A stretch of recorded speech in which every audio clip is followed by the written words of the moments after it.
اگه چند تا پیج کاری و شخصی روی یه گوشی داری، این ویدیو رو دقیق ببین، چون ممکنه بدون اینکه بفهمی کل پیجات با هم بپرن. متا رسما قوانین یکپارچگی حساب یا اکانت اینتگریتی دست گذاشته که توی هلپ سنتر کامل بهش توضیح داد.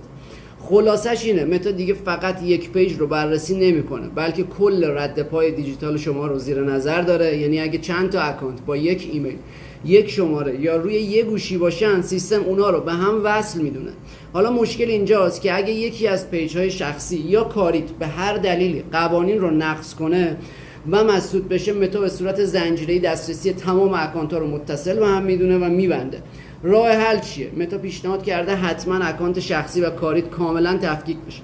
برای مدیریت کسب و کارهات به جای زدن اکانت‌های شخصی متعدد، از سیستم مدیریتی جدید متا مثل منیج متا اکانت استفاده کنید که امنیت بقیه پیجات به خطر نیفته. یک بارچگی حساب چند تا بخش مجزا داره که توی ریلزهای بعدین باهات به اشتراک میذارم.